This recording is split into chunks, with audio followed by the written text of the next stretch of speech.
Hi everyone. So welcome back to the A to Z DSA sheet from Striver. And in the last video, we have completed this module basically, not module, the sub module of this, that is longest subarray with given some k and the longest subarray with given some k, positive plus negatives and positive. We have done this question in our last video, and hence this submodule from step 3 got completed. And so now let's come to this module that says the two sum problem. Okay, so in this video we'll be covering the problem two sum. Here we have given array integers nums and an array integer target. Return indices of the two numbers such that they add up to target. So we are given an array of integers and an integer target. This is our target 9 here, and we have to return the indices. Okay, you may assume that you have to return the answer as the index. Okay, so you may assume that each input would have exactly one solution, and you may not use the same element twice. We cannot use the same element twice, and each input would have exactly one solution. You just assume that every input have a solution. Okay, there is always a solution. There won't be anything returning null. Okay, so here we can see the question says two sum. Definitely easy, right? We have to find two numbers which basically adds the target. See here, so we will be given a target. We have to take two numbers which basically adds, which is equals to 9. So here 2 plus 7 is equals to 9, right? So what will be the final answer? 0 and 1. So the brute force. Okay, so now let me show you the brute force here in this question that I've done. Okay, so this is the brute force basically. What, like, very simple. Like, I have used a for loop running from 0 to n minus 1, right? And then from j will of course check this element. If I is 2, j will of course be 7, right? So j is I starting from I plus 1 and running till n, till j plus plus. And if I plus j is equals to target, then just return their index I and j, as simple as that. And this case will actually handle the some other cases, null cases.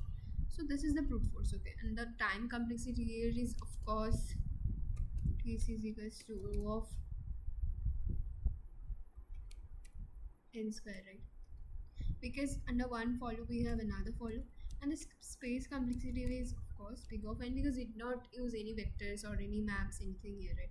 So let's just submit. You will get a very bad runtime here in this question. Okay, so it's okay, it's very bad. The memory is nice, right? So now let's look at the the better approach. Better approach, this is very nice, this solution. So I've used an ordered map here, and it is running from I have used a for loop. This is the way to run a for loop, and I have taken a variable x which is initializing at a index. It can start from here 7 anywhere, and if of course it will start from here 2, then it will go 7, and x will keep on changing, right? And if x is equals to 2, so int y will be 9 minus 2. 9 minus 2 is what? 7. See, now let me make you understand what we have here.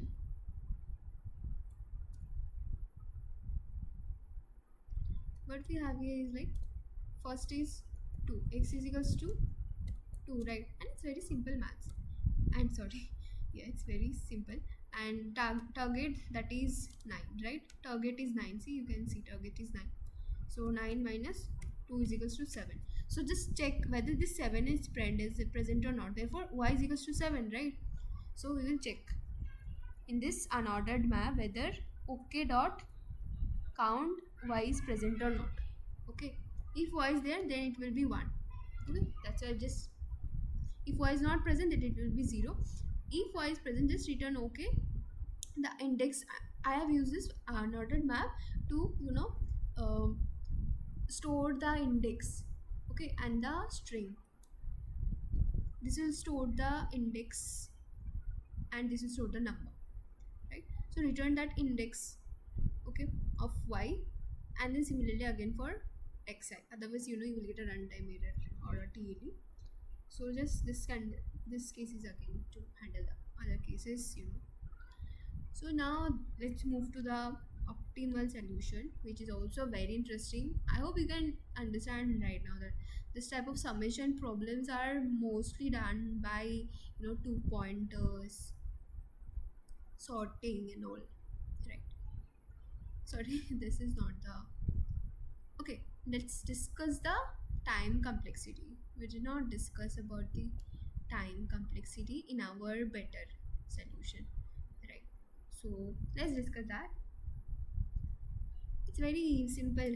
See, now you can understand the time complexity, of course. We go of n log n, and space complexity is equals to we go of n. See, n is, you can take m also. This is okay, is our map name, okay? So here m is equals to okay. Yeah. So big of m, sorry, simply n and log m, right? So this is for the for loop, and this log m is because of for the unordered map, okay? And then we go of m for the space complexity, because I have taken an extra data structure to store the index that is in that unordered map, right? Now let's look to the better, like the optimal one, not the most optimal, okay, but this is also one of the better approach, you can say. It's actually a better approach, not optimal, but you can learn this actually very good one. Like I have done this one by 2 pointers, so this is basically 2 pointed approach. Okay, now let me just make how we have done this approach. See, we will just sort all the elements and very like here every element won't be sorted. See, in example 2 we have 3 to 4, so it won't be sorted, but in this example where all the elements are sorted, so it's a good thing, right? So we will sort all the elements, and what we will do is this is the left, right, and this right will start from here, okay, and we will just move this both of the pointers to come, like this move L will move this side, of course, to the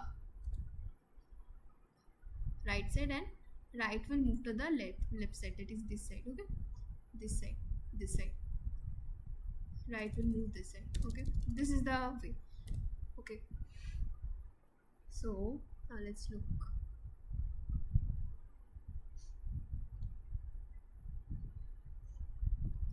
So see, at first L is equals to 2, right? And we will check that. First let's check if sum is equals to return or not. So what we will do is see, I have taken 2 pointers, like I have sorted first, okay, and then what I will do, I will initialize L is equals to 0 from starting and R will be from n minus 1, right, from the last, and I will check if 2 and 15 is equals to k or not. The target is our 9 here, okay, k is equals to 9. If it's that, then just return that index, right? Okay, land out. This is the thing. If it's not, then what? If sum is less than target, since it is sorted, sum is less than target, right? So we need more bigger values. So left will increase and left will move this side, plus plus will happen, therefore left plus plus. If sum is ulta, sum is more than target, then right will move this side, therefore I have did right minus minus, as simple as that. See, here I have taken, and this part is actually very important. So what we have done, sorted and initialized to add pointers L and R, left and right pointers, right? And after that I have taken check if sum is equal to target, then just return their index. But if sum is less than target, then left will move that side because it's sorted into will move to the right side. Right side we have the bigger elements. If it's not, sum is less, then right will move to the left side. As simple as that. But here, see this part, I've taken a pair, vector pair, to store the index and the numbers, okay, which will actually help me here to remember the thing. So this is the, I have initialized a vector pair here, and then I've used a for loop, to push back all the elements, the original pair, okay. And then I've sorted, and here second I have written because I want the index, and in my previous videos I have always told that this first int actually stored the number, but the second int stored the index, right? So that's why I've taken second here. I've written second dot second here. Here I want to check the number addition. That's why I have taken dot first, and here dot second. So this is the solution. This is actually okay. Now let's discuss the time complexity. See, of course, yeah, you can say that time complexity, right? It's again the same.